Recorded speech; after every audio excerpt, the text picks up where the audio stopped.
जय हिंद दोस्तों। Sustainable structure में आपका स्वागत है। दोस्तों आज मैं आपको बताऊंगा कुछ इम्पोर्टेंट पॉइंट है जो ग्राउंड माउंट से रिलेटेड है। आज का जो टॉपिक है वो मॉड्यूल कैसे असेंबल हुआ है और स्ट्रक्चर कैसे असेंबल हुआ है। इससे पहले मेरा जो वीडियो था इसी ग्राउंड माउंट से रिलेटेड था, आप देख सकते हैं, जिसमें केवल स्ट्रक्चर असेंबल हो रखा था और पाइलिंग का कुछ काम हो रखा था। लेकिन आज मैं जो आपको बताऊंगा वो है मॉड्यूल असेंबल के साथ साथ अलाइनमेंट भी। तो चलते हैं दोस्तों, आप देख सकते हैं मेरे बैक साइड में ये बहुत बड़ा प्रोजेक्ट है, 3 मेगावाट का है जो दिल्ली सिंगल लैंड पे है। ये देख सकते हैं।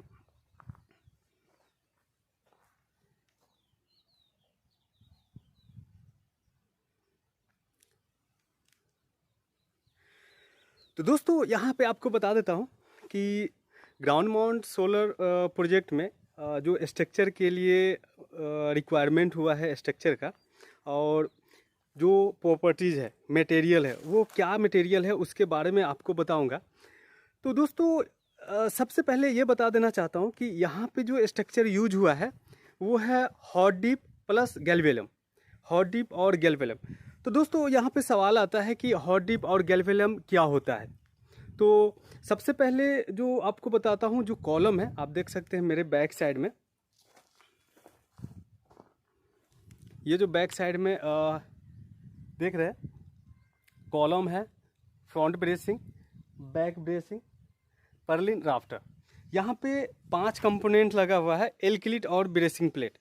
तो दोस्तों यहाँ पे देखते हैं कि जो कॉलम यूज हुआ है वो सेक्शन है 180 60 20 2 mm में है, जो कंप्लीट हॉट डिप है, जिसका कोटिंग का देखते हैं जो कोटिंग का थिकनेस है वो है 80 माइक्रोन। मिनिमम जिंक का जो कोटिंग है वो 80 माइक्रोन है। और दो दो कंपोनेंट और है, जो ब्रेसिंग प्लेट और एल्किलिट, ये भी हॉट डिप है। उसके अलावा जितने भी कंपोनेंट इसमें लगा हुआ है गैल्वेलम है। गैल्वेलम का जो अगर प्रॉपर्टीज देखते हैं, यील्ड स्ट्रेंथ देखते हैं, वो 550 मेगा पास्कल में है, जो काफ़ी स्ट्रेंथ होता है। लेकिन उसका जो थिकनेस होता है वो काफ़ी कम होता है। आप देख सकते हैं ये काफ़ी थिकनेस कम होता है, 0.9 1.1 mm थिकनेस है। लेकिन जो हॉट डिप है उसका जो प्रॉपर्टीज़ है मेगा पास्कल में देखते हैं वो 350 मेगा पास्कल है। तो दोस्तों ये दोनों में कंपेयर ये होता है कि अगर मैं मार्केट से स्ट्रक्चर परचेज करता हूँ, अगर प्रॉपर हॉट डिप लेता हूँ तो वहाँ पे काफ़ी कॉस्टली पड़ेगा। हॉट डिप स्ट्रक्चर का काफ़ी कॉस्टली पड़ता है। जैसे मान लीजिए कि मैंने कॉलम, राफ्टर, ब्रेसिंग, पर्लिन सभी हॉट डिप में लिया, तो हॉट डिप का लगभग 20 से 25 रुपये पर केजी जाता है जिंक का कोटिंग।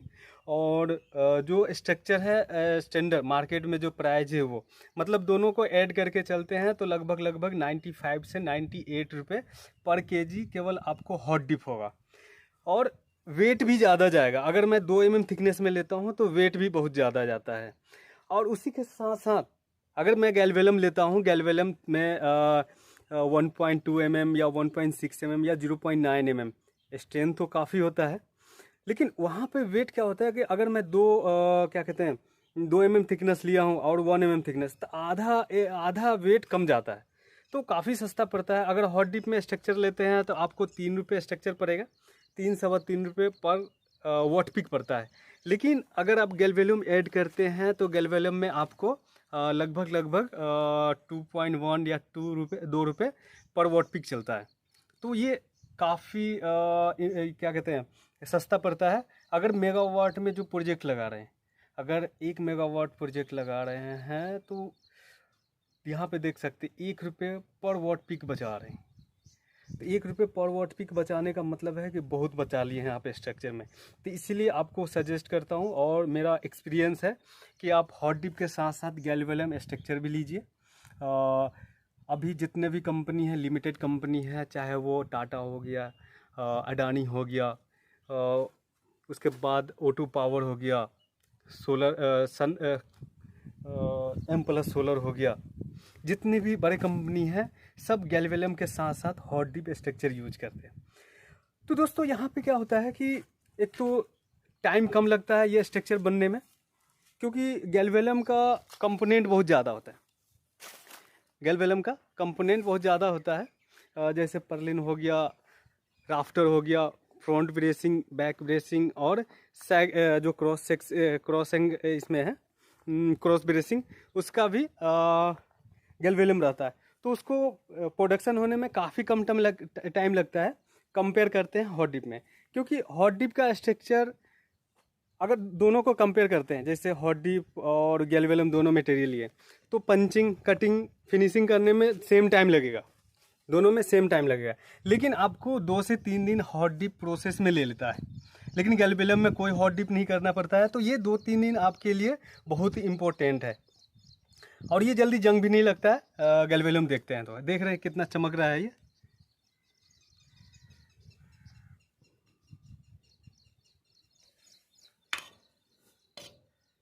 तो दोस्तों ये है गैल्वेलम का इम्पोर्टेंट, ये है।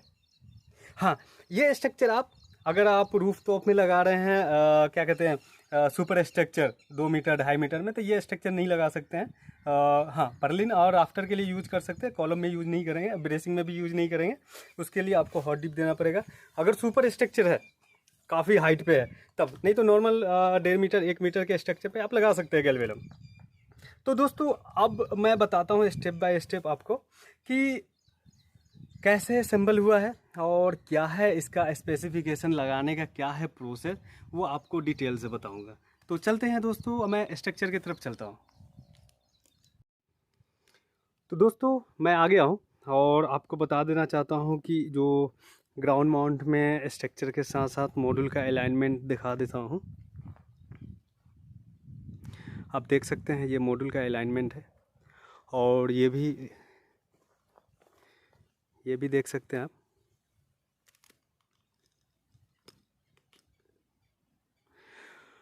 तो दोस्तों यहाँ पे एक चीज़ है कि ये जो मॉड्यूल है, मॉड्यूल का वॉट पिक अगर देखते हैं 45 वॉट पिक का मॉड्यूल है, जो वॉरी का है, जिसका अगर वारंटी देखते हैं, पहले था, आज से 2 साल 3 साल पहले देखते हैं, तो इसी मॉड्यूल का जो वारंटी था वो लगभग 25 ईयर्स था। लेकिन अब इन्होंने वारंटी चेंज कर दिए हैं, 25 से ये 27 ईयर्स कर दिए हैं। मैं इसका स्पेसिफिकेशन आपको दिखा देता हूँ कि क्या है स्पेसिफिकेशन। सबसे पहले मॉड्यूल के बैक साइड में जाते हैं। बैक साइड में मेरे पास 2 है, एक तो मॉड्यूल यहाँ पे रखा हुआ है, मैं इसी को देखता हूँ।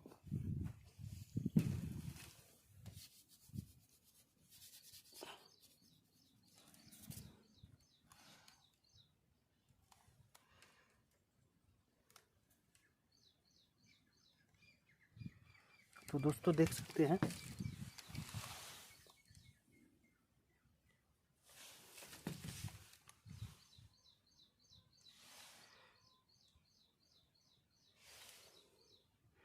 तो यहाँ पे देख सकते हैं 545 वॉट पिक का मॉड्यूल है, अगर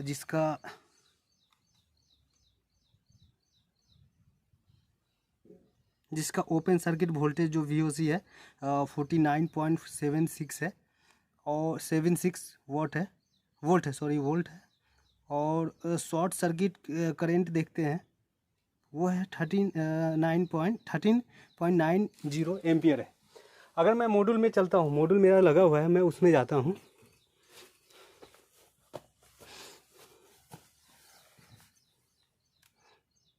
तो यहाँ देख सकते हैं दोस्तों,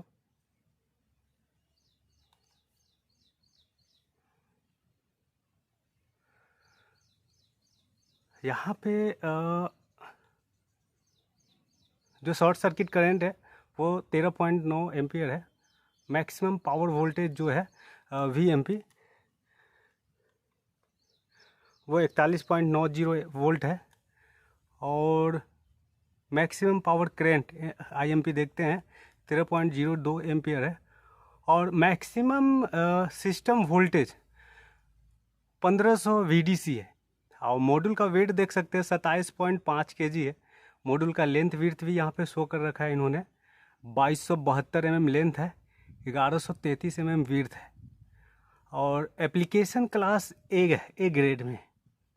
मैक्सिमम सीरीज फ्यूज रेटिंग है 25 एम्पेयर।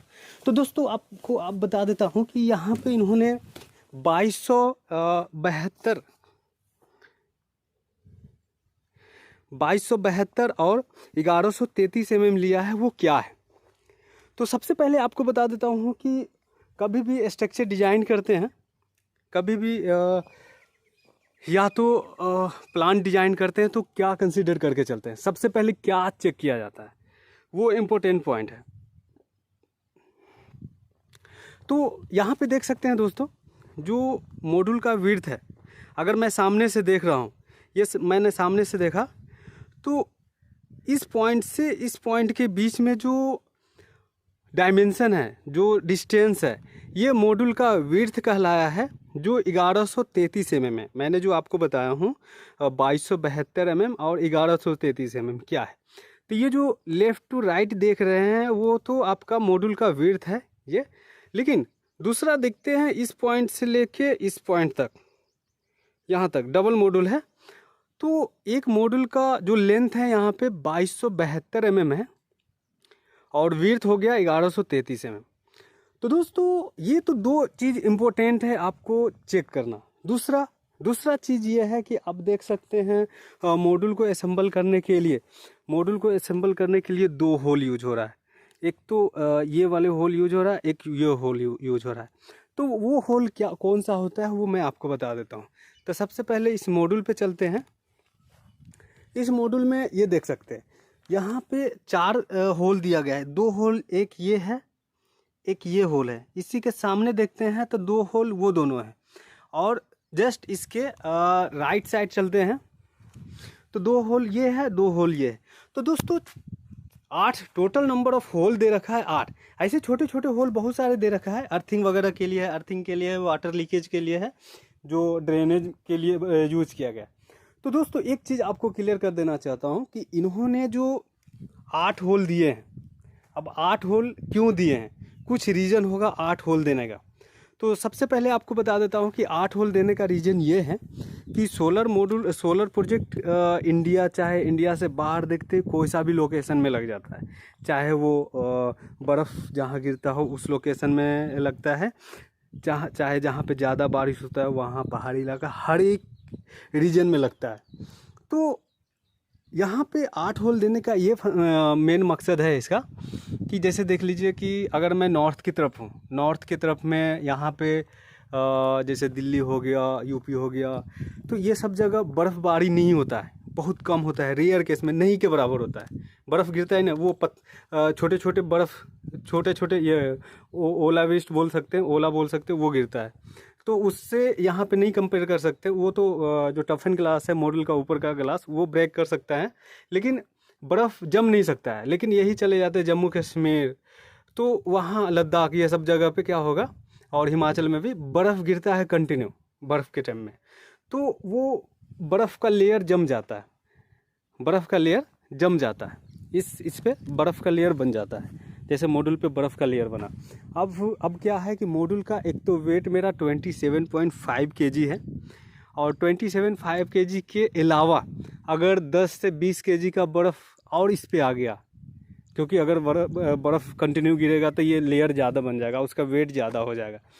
तो अगर मेरा मान लीजिए कि 50 kg का वेट मॉड्यूल पे आया, अब मैंने 2 ही पर्लिन यूज किया हूँ, मैंने ये दोनों पर्लिन यूज किया हूँ, ये पर्लिन वो पर्लिन, तो क्या होगा कि यहाँ पे ज़्यादा वेट आएगा, यहाँ पे ज़्यादा वेट आएगा, तो इसको डैमेज करने का कोशिश करेगा, ये नीचे की तरफ झुकने का कोशिश करेगा, यहाँ पे तो नहीं करेगा।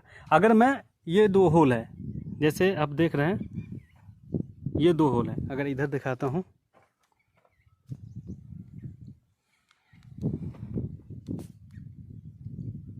दो होल है, एक होल ये है, एक होल है। अगर मान लीजिए कि ये पर्लिन को यहाँ पे लगा देता, यहाँ पे क्योंकि 8 होल इन्होंने दे रखा है, 8 होल में से आप 4 होल यूज कर लीजिए। तो मान लीजिए कि इन्होंने 2 होल यूज कर लिए, दोनों नियरेस्ट वाले, तो क्या होगा कि बर्फ़ का वेट इस पे आएगा, तो इसको कोशिश करेगा नीचे की तरफ दबाने का, मतलब मॉड्यूल झुकने का कोशिश होगा। तो बर्फ़ का जैसे लेयर बढ़ता जाएगा, मॉड्यूल पे वेट ज़्यादा आएगा, या तो वो मीड से ब्रेक हो जाएगा, या एंड पॉइंट से ब्रेक हो जाएगा। दोनों तरफ का एंड जो है, स्टार्टिंग और एंड, वो दोनों तरफ से कोशिश होगा कि बेंड हो जाए या डैमेज हो जाए। तो इसीलिए बर्फबारी वाले लोकेशन में 4 पर्लिन यूज करते हैं। 1 पर्लिन, 2 पर्लिन, 2 पर्लिन मेरा बीच में आ जाता है, मतलब 4 पर्लिन। 4 पर्लिन का मतलब है कि हेवी स्ट्रक्चर बन गया, चाहे वहाँ पे 200 का विंड स्पीड आए या 250 का विंड स्पीड आए या साइक्लोन हेवी साइक्लोन आ जाए, तो वहाँ पे स्ट्रक्चर पे कोई इफेक्ट नहीं पड़ेगा, कोई दिक्कत नहीं होगा। बशर्ते यहाँ पे कॉलम और राफ्टर का थिकनेस आपको हेवी लेना पड़ेगा। इस पे भी ले सकते हैं, लेकिन ज़्यादा बर्फबारी इलाका में नहीं ले सकते हैं कॉलम। जैसे मैंने इस कॉलम का सेक्शन लिया हूँ, इस कॉलम को मैं लद्दाख में, चाहे जम्मू कश्मीर में, इस सब लोकेशन में नहीं लगा सकता हूँ सेम स्ट्रक्चर। तो दोस्तों देख सकते हैं मॉड्यूल का जो अलाइनमेंट है मेरा परफेक्ट अलाइनमेंट है।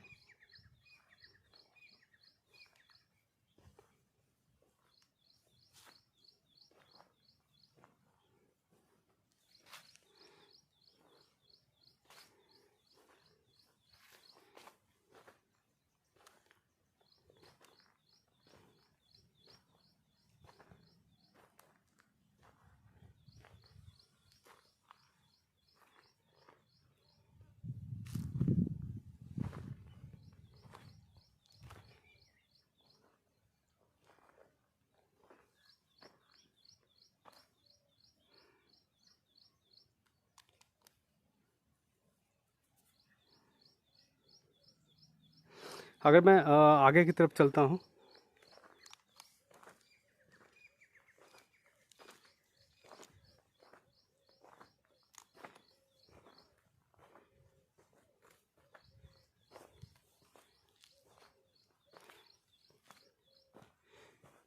क्योंकि अभी जो मंथ चल रहा है, अप्रैल का मंथ चल रहा है, तो धूप तो ठीक है, मिला जुला के उतना गर्मी भी नहीं है, लेकिन हाँ धूप से थोड़ा सा लग रहा है कि हाँ मई जून के मंथ में बहुत दिक्कत होता है, काफ़ी धूप हो जाता है यहाँ पे, और चारों तरफ खाली ओपन एरिया है।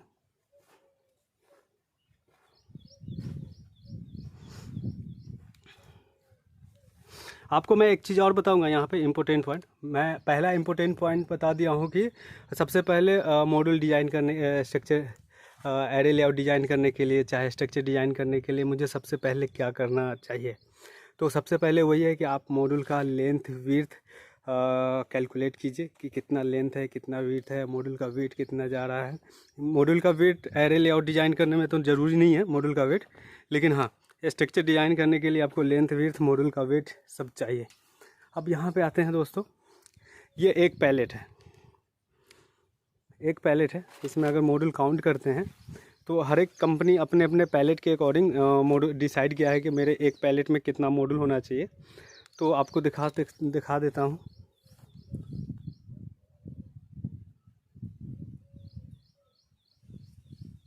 ट्वेंटी 26 मॉड्यूल है, यहाँ पे देख सकते हैं। यहाँ एक पैलेट में 26 मॉड्यूल है, और 26 मॉड्यूल में पर मॉड्यूल का वेट जाता है 27.5। तो इस अकॉर्डिंग आप मल्टीप्लाई कर सकते हैं, तो टोटल वेट एक पैलेट में आता है।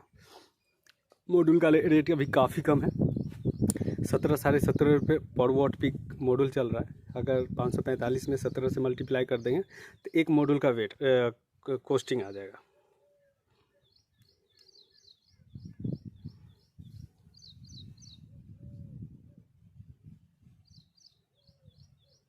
तो दोस्तों देख सकते हैं मैं केवल बैक रो में हूँ,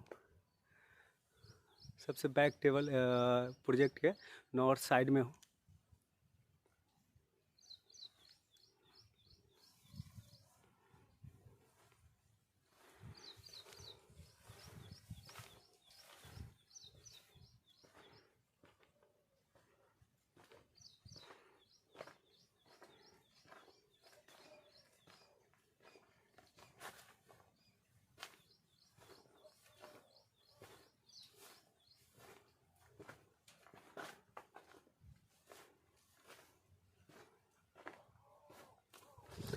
अब आते हैं दोस्तों, मैं फेंसिंग के कॉर्नर पे आ गया हूँ। तो यहाँ से देख सकते हैं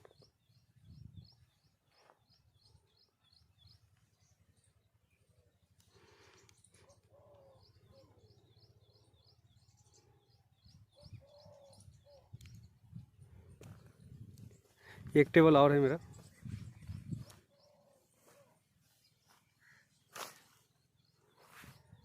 यहाँ पे कुछ मॉड्यूल निकाल दिया गया है।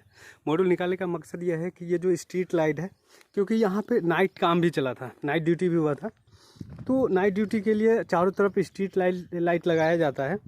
तो ये स्ट्रीट लाइट हट जाएगा यहाँ से और ये मॉड्यूल लग जाएगा, क्योंकि प्रोजेक्ट कंप्लीट होने के बाद स्ट्रीट लाइट का ज़रूरी नहीं है, कॉर्नर कॉर्नर पे एक एक रहेगा।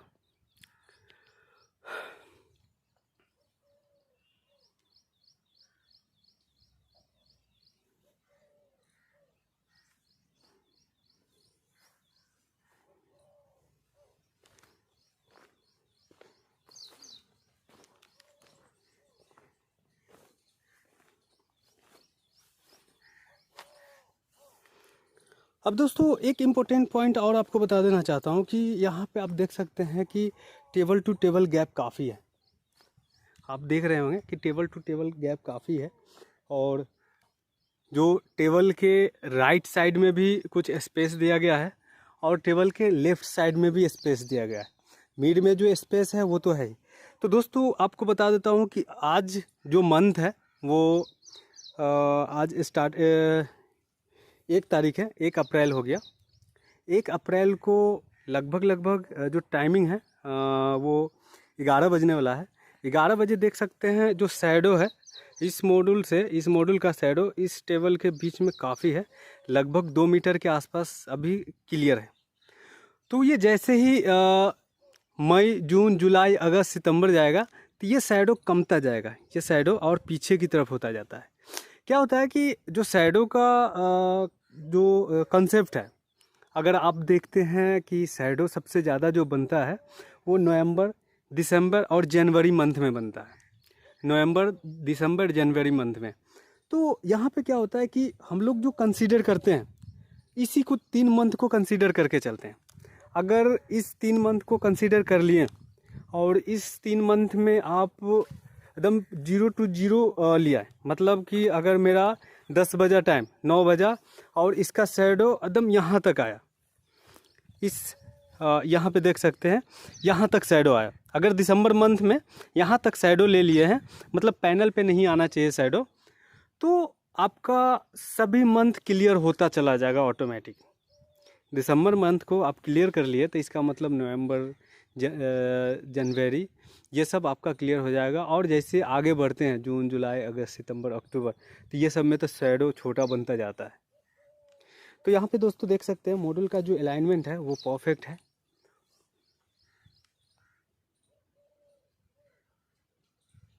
मॉड्यूल का अलाइनमेंट है। जो यहाँ पे काम करने वाले जो सुपरवाइज़र हैं, ऑडियो टेक्निकल पर्सन है, वो काफ़ी एजुकेटेड है, हाईली स्किल्स पर्सन है। और जो कोऑर्डिनेट कर रहे हैं इस प्रोजेक्ट को, उनका नाम है मंजीत दीक्षित सर हैं, जो प्रोजेक्ट मैनेजर हैं। उनके अंडर में ये काम हुआ है, उनको काफ़ी नॉलेज है, लगभग गीगावाट प्रोजेक्ट का नॉलेज है। और उस प्रोजेक्ट में काफ़ी इन्होंने काम कर रखे हैं, मतलब ग्राउंड लेवल से काम किए हैं, तो इनको डेप्थ में काफ़ी नॉलेज है। चाहे वो स्ट्रक्चर का नॉलेज हो, उसके बाद इलेक्ट्रिकल का नॉलेज हो, या साइट कोऑर्डिनेट करने का नॉलेज हो, उनको काफ़ी नॉलेज है।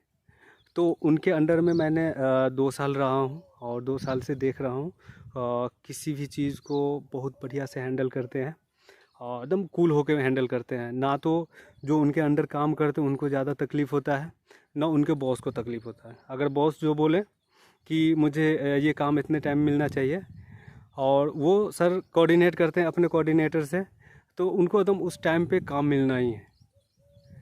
तो ये देख रहा हूँ कि जो मैनेजमेंट है, प्रोजेक्ट मैनेजर, बॉस और जो कोऑर्डिनेटर ये है प्रोजेक्ट सुपरवाइज़र है, ये तीनों के बीच में बहुत बढ़िया कॉम्बिनेशन देखा हूँ कि प्रोजेक्ट भी काफ़ी कम टाइम में घिंचा गया है। अब चलते हैं दोस्तों आगे की तरफ।